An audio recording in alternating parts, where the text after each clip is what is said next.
welcome back to KAMMA. I'm Khalil Deal. I'm Andy O. And we are KAMMA, back to talk about UFC 315. This is one of these events now that is held in my hometown of Montreal, Quebec, Canada. And we're going to talk about the early predictions for the prelims. This is going to be, it looks like a decent card, man. We got the main event being Bilal Muhammad against Jack Della Maddalena. But we're going to talk about the prelims and who's in the prelims. So we got Brad Katona against Bekzat Almakan, Daniel Santos against Zhang Yang Li, Marc-André Barriault against Bruno Silva, Navajo Sterling against Ivan Urslan, Modestas Bukauskas against Jan Kutelaba, Jessica Andrade against Jasmine Jusidovicius, and the main event of the prelims is going to be Mike Malott against Charles Radke. And we've got it in order, folks, the order that it's supposed to be in topology. So starting us off with the first fight with Brad Katona versus Bekzat Almakan. Who you got here, Andy O, for this one? Yeah, here I'm going to be going with Bezcat on this one because I don't think I don't think I've ever picked Brad Katona. I think he has a hard time in the UFC, and I think Bezcat Almakan here. I think he's a better striker for sure than Brad Katona. Brad Katona is more of a grappler to me that seems to get out grappled in his fights, and I think against Bezcat here, I think. He's going to be prepared for his takedowns, and he has good counters, Bezcat, and I think he has enough power to actually knock Brad Katona out. Brad Katona seems to go to decision all the time, but I have a feeling Bezcat is going to be the one to shut his lights out here in this one. So give me Bezcat by knockout or decision. Nice, man. Nice, man. So for this one here, normally, you want to go with the hometown favorite here. In Canada, not hometown, but the home country favorite in Canada with Brad Katona. But unfortunately, man, I can't go with Brad Katona either, man. He's pretty good. He's got very, very good wrestling. He's primarily a wrestler and a grappler, but he has no striking. His striking really, really sucks. He hits with no power, and that's the reason why most of his fights go to decision, because he has no power in his hands. He's only knocked out one person, and other than that, he's got 10 decision wins and 3 submissions, but only one knockout. And the knockout that he got happened like ages ago, like super, super long time ago, back in 2014, when he was in those lower level promotions. So this is a guy who primarily likes to wrestle and likes to get his opponent to the ground, and then try to keep his opponent on the ground and maybe look for a submission, or try to strike from bottom with some strike on from being on top with some ground and pound. But this is not the kind of fighting style that's going to be effective against a guy like Bekzat Almakan. I'm going for him. I like this guy. His primary fighting style is karate. Believe it or not, he's a black belt in karate. He's also competed and won in various national martial arts competitions. His karate background gives him like a good, strong striking foundation. So he's got amazing kicks and punches. And he's also very proficient in grappling. So he knows how to grapple. He knows how to wrestle. And one of his favorite grappling techniques is his arm bar. He's got a very good arm bar submission. So I could see Brad trying to get this fight to the ground often enough, but Bekzat Almakan, he can hang with him on the ground. He can also grapple as well. Maybe if Brad Katona tries to shoot and go for a takedown and it doesn't work, or maybe if he tries to get him down and gets on top, Bekzat can go for his famous armbar. Also, I can see Bekzat being the better striker. He's got 9 knockouts. He punches way harder, and that's where I see him winning. He's got the power in his hands. I think he could knock out Brad Katona. Even though Brad Katona's never been finished, he does have 4 decision losses. So I don't want Bekzat to leave it to the judges' scorecard, because of course he's in Canada, so you never know. It could be a robbery there if it goes to the judges' scorecard. So Bekzat needs to get the finish, I feel. I think he's going to get a knockout here. I think he's going to be able to crack Brad Katona, hit him with something hard like he does. And we've seen Brad Katona get rocked a few times. So I'm going with Beksat Almakan to win by knockout or decision in this one. So we are in agreement with the first fight of the prelims. Let's move on up to the next fight here. We got Daniel Santos against Jung Young Lee. For this one here, man, I'm going with Jung Young Lee. I got to go with Jung Young Lee.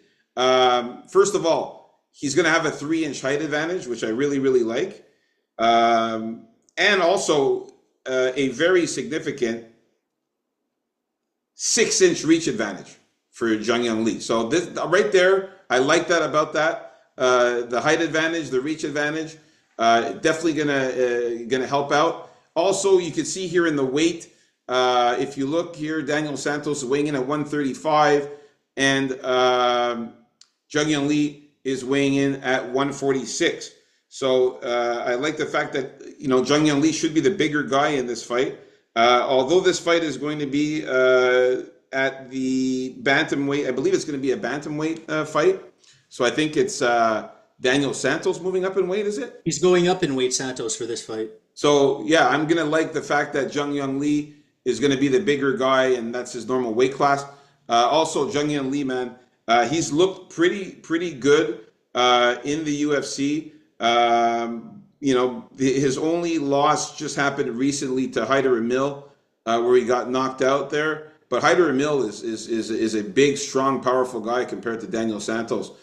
Santos is not bad either, but I don't see him being good enough to beat Jung Young Lee with this height and reach advantage. I think Jung Young Lee is going to be able to keep a distance, nail him with some punches and kicks. And if he uses his grappling too, that would be smart to get Daniel Santos to the ground. I think he could win there too. So I'm going to go with Jung Young Lee to win here. I say he wins by decision in this one. Yeah, the fact that he's going up in weight here for Dos Santos, along with being off for like 2 years, don't forget. I don't know why he took this fight. It's strange. But I think that's the reason he's not going to win. Not to mention, he does too many shenanigans in there. He takes risks sometimes that he shouldn't take, and I don't think he's going to be as sharp as he normally is, if you want to call that sharp to begin with. I think Lee's takedown defense is going to be able to hold up here. Since he's going to be bigger, stronger, I think he's going to be able to fend off Santos's takedowns. And I think he has decent striking, enough for him to be able to get a decision here. So, yeah, stop the takedowns, avoid the crazy stuff, and come away with the decision here for Lee. Yeah, I also forgot to mention that Daniel Santos is fighting on short notice. Originally, the fight was supposed to be Ji Young Lee versus Gavin Tucker. That fight got canceled. Tucker withdrew. So Ji Young Lee is going to have the full fight camp.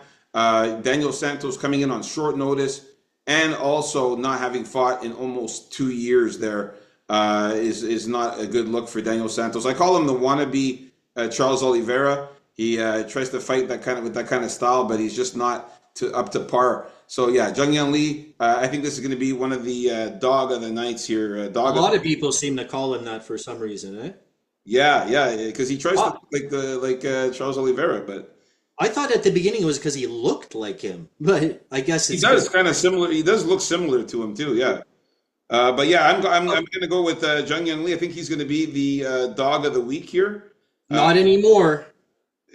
Oh yeah, the lines have changed now. Yeah, he's dropping in value. We have money coming in on Lee here. All right, so we're in agreement with this one here. So yeah, Jung Young Lee is now a favorite. It's Daniel Santos that's now the dog. All right, let's move on up to the next fight here. We got Bruno Silva against Marc-André Barriault. Yeah, so right when I saw this fight initially, I had a very good feeling about Bruno Silva. I think Marc-André Barriault, his chin is shot. He's been knocked out his past 2 fights. He fights in a simple style. Usually he likes to get that pressure going. He doesn't tire out easily, and he has nice elbows there, good in the clinch, but I think he's slowing down. I think Bruno Silva is the more talented striker. In this case also, if you notice that Silva's been submitted 6 times, he's not going to have to worry about any takedowns or submissions from Marc-André here. Yeah, He's not going to right. switch up his game at all. So I think that's a big thing. Yeah. Just one less thing for Silva to worry about. Silva has amazing knockout power too. Let's not forget, 20 wins don't come from thin air. So yeah, give me what I think. I'll let you guys know later on or on Friday's show for sure. But for right now, let's call this the dog of the week. Very good feeling about Bruno Silva coming in here and shutting out a Canadian again here. Yeah, man. I'm Yeah, on, yeah, sorry. Yeah, give me Bruno Silva by knockout or decision. I'm on board. I'm on board with Bruno Silva, and I'll tell you why. I've given Marc-André Barriot a lot of chances, man. And after the last couple of performances, it's really led me to believe that he just can't take those powerful hits anymore. The knockout to Dustin Solfus hit him with a right hook, and then got on top of him and started ground and pounding him out. It was a pretty brutal knockout there. And then Joe Pyfer ended up knocking him out with an overhand right. So he seems to have some problems with his getting cracked there. That was more brutal too, the Piper one. It was, and then he lost to Chris Curtis by split decision. But if you notice, both of these guys have been on a losing streak. 3-fight losing streak for Marc-André Barriot, a 4-fight losing streak for Bruno Silva. Difference is Bruno Silva is losing by decisions. Ismail Nordiev by decision, Chris Weidman by decision, Shara Magomedov by decision. So you can see he's not getting finished at the rate of Marc-André Barriot in his recent fights. I mean, he did get subbed by Brendan Allen a year and 10 months ago. That's a long time. And then since then, it's all been decisions. But Marc-André Barriot, 2 back-to-back knockout losses. And now you're coming up, you're facing a guy who has knockout power. Like you said, 20 knockouts. He's amazing. Bruno Silva, when he gets in the cage, man, he's unpredictable. This is the type of guy that does, flying knees, spinning back fists, elbows, you name it, forwards, flips. He does everything. So he's very unexpected. He's very, he's very wild when he fights. And like you said, he doesn't have to worry about any takedowns or getting submitted from Marc-André.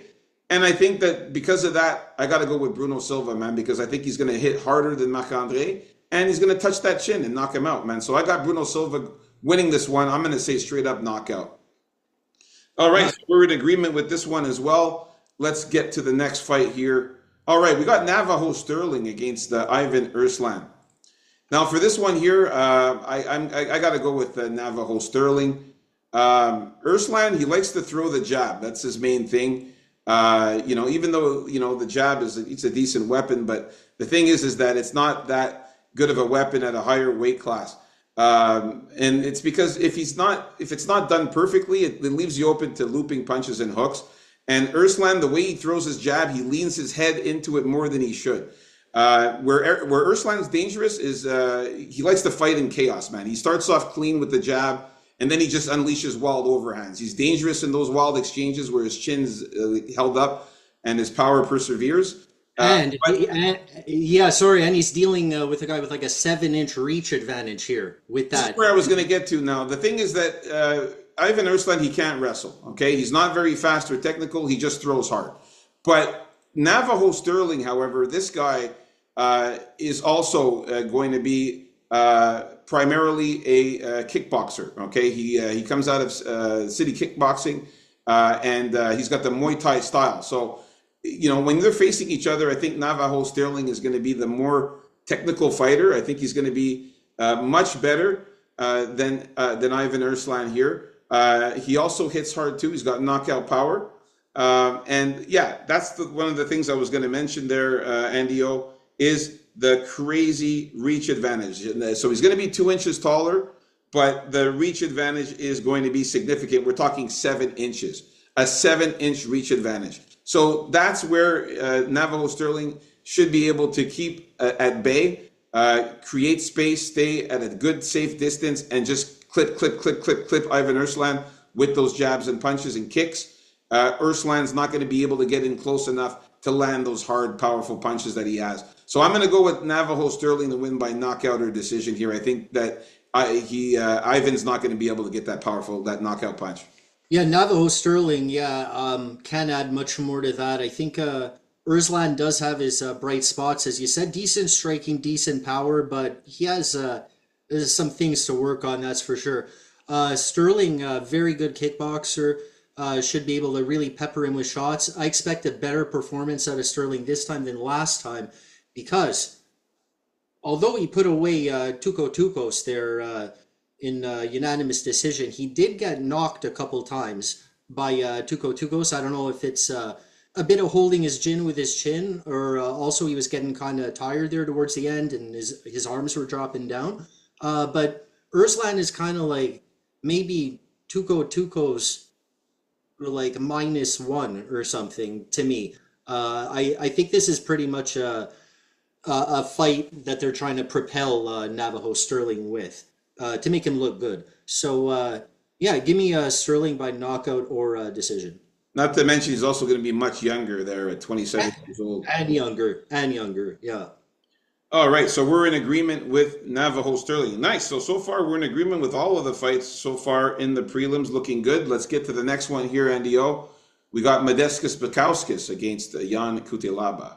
Yeah, so this was a difficult for me one at the beginning of the week. Well, we're still kind of early here. But the more I thought about it, I have to go with Modestas Bukauskas, the Baltic gladiator here. Because, I like what I've seen from the Hulk in the past couple fights. He's on a 2-fight winning streak. He's fought, to me, a lot smarter than he normally does. But this was against Ibo Aslan and Ivan Urslan.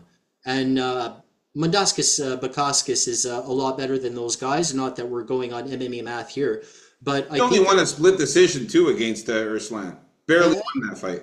And he only won that split decision there. Bukauskas, he has nice kicks, surprising power. The guy's a finisher. Some people don't believe it, but he is. He finishes his guys. I think he proved himself that he belongs in the UFC, performing very well now after getting booted out and after getting his knee brutally injured. I didn't think he was going to be the same, but I think he's fighting better than he has before, I think now. And I think Ion's chin is pretty shaky here. So I think once he starts feeling a couple of those shots, especially a few distance strikes by Bukauskas, Kutalaba is going to, of course, try to get him down. Then he's going to have a harder time than he thinks with trying to get Bukauskas down, because I think his takedown defense has been improving a little. Like it's not easy for you to get takedowns on him. So give me Bukauskas by knockout or decision. I was thinking about sub, but Bukauskas got a sub recently, and he's not really known for subs, so I don't think he's going to get one again right here. So give me knockout or decision for Bukauskas. I think this fight's going to be a pretty wild fight. I think this is going to be one of these fights that it's going to be crazy and exciting. It could be potentially one of these fight of the nights fights. I think it's going to decision. I don't think it's going to decision this fight here. I think the crazier it is, I think I'd lean towards the Hulk. And if Bukauskas can, maintain the range a little bit more, force Kutalaba to make mistakes, I think he's even more likely to win. But yeah, I think he could win an all-out war also if it came to that. This is at pick 'em odds right now. Pick your poison here. I'm going with Modestas Bukauskas, the Baltic gladiator, to get the win. I think he's just a bit more technical. I think he's just better overall than Jan Kutilaba. He's less. He's not as wild as Kutilaba. Kutilaba is pretty wild out there. Makes some mistakes. He leaves himself open to get countered a lot. Kutilaba goes with those wild, overhands and wild punches and stuff like that. And he's not as calculated and precise as Modestas Bukauskas. Also. If I really look at the last few fights here, Bukauskas knocked out Rafael Cerqueira in that last fight with his combination punches. I like that he throws a lot of combinations, a lot of punches, not just one at a time, kind of like the Hulk does. Also, he had the submission on Marcin Prachnio. Yeah, that's the one I was talking about. That's it. He does have good ground game. So, if Kutilaba tries to take this fight to the ground, Modestas Bukauskas can hang on the ground, and he can also get submissions as well. So he's also very good there. His only loss in the last 5 fights was to Vitor Petrino who hit him with a check hook there. But other than that, he's been beating everybody else. Tyson Pedro, Zach Pauga, but Kutelaba, on the other hand, has been losing to a couple of people like Kennedy Nzechukwu was able to knock him out, and also Philip Lins beat him up pretty good in that fight. So he's winning against guys like Tanner Boser, who I don't really consider that great. Ivan Erslan, we just talked about, it was a split decision win there, and Ibo Aslan, who has no ground game at all. Kutilaba ended up subbing him there. So I can't really give Kutilaba that much of an advantage over Modestas. I got to go with Modestas to win here. I got him winning by knockout or submission. I think this fight is not going the distance. So knockout or submission for me for Modestas Bukauskas. All right, so we're still in agreement. Let's move on up to the next fight here. We got Jasmine Jusidovicius from Canada, baby, against Jessica Andrade. Yeah, this one I'll keep it pretty fast here. I'm going with Jasmine Jusidovicius. I've always liked her. I've always gone for her. I even went for her when nobody was going for her in that fight against who was it again? Fatima Klein. I remember that fight. Everybody was taking Fatima Klein. I'm like, why is everybody taking Fatima Klein? Even me. Yeah, even you. And I took Jasmine, and she ended up beating her by unanimous decision. Until I switched my pick, because I actually went with Jasmine after. Yeah, you ended up. I convinced you after that. Yeah, I remember. True. She also just recently beat Mira Bueno Silva by unanimous decision, and Ariana Lipski. She subbed Ariana Lipski actually with a Darce choke. So I really like Jasmine here, and also word on the street says Jessica Andrade. If some people saw her Instagram in training there, she got fat. So she actually gained a lot of weight, and around the stomach area there, she's pretty fat. We'll see on the face-offs how she looks, but that's not a good look for Jessica Andrade. I don't think her head's really there. I mean, I don't know like how hard she's training, but she obviously let herself go if she got fat there. So I'm definitely going to go with Jasmine Jusidovicius here. I just think she's all around better. And the fact that she's going to have a 5-inch height advantage is going to be significant, along with a 6-inch reach advantage for Jasmine. So I can see Jasmine frustrating the hell out of Jessica by creating space and staying at bay. I think she's going to use that advantage to grab at her if she can, so she can drag her down. Because Jazzy J, her striking, not really the best. It's incrementally getting better, which I like to see, because I'm a huge Jasmine Jasudavicius fan. And I think she's going to work her wrestling, as I said before, man. She knows what works for her, and she has to get at it and not give up at it. So which are the takedowns. So if she can't get it right away, she's got to muscle Andrade against the cage and start throwing some elbows and knees there to weaken Andrade. And yeah, like you said, we don't really know where Andrade's his head is at these days. But she's always dangerous, man. She's a true veteran here, an OG that has a lot of power and is very, very strong. But I think this is more Jasmine's time here. She really wanted to be on this card in Canada here, and she got her wish. So I don't think she wants to be a letdown here. And she's also a very big favorite against Andrade here. So give me Jazzy J by knockout. Sorry, by decision or submission. Yeah, I forgot to say how I got her winning too. Yeah, Jasmine. Yeah, I have her winning also by. I'm gonna call a decision win here. Jessica's pretty tough. I don't think she's gonna get finished, but I'll go with a decision win for Jasmine. All right, so we're in agreement with all of the fights so far in the prelims. Let's see if we agree on the last fight of the prelims here. We got Mike Malott against Charlie Radke. Now for this one here, it's your turn. Oh, yeah. Yeah, this one, I'm going to have to go with proper Mike Malott here, because I'm really not on the Charlie Radke bandwagon, Chuck Buffalo. What he does well, in my opinion, Buffalo here is, I think, yeah, when he wants to, he can work the body very well from in close.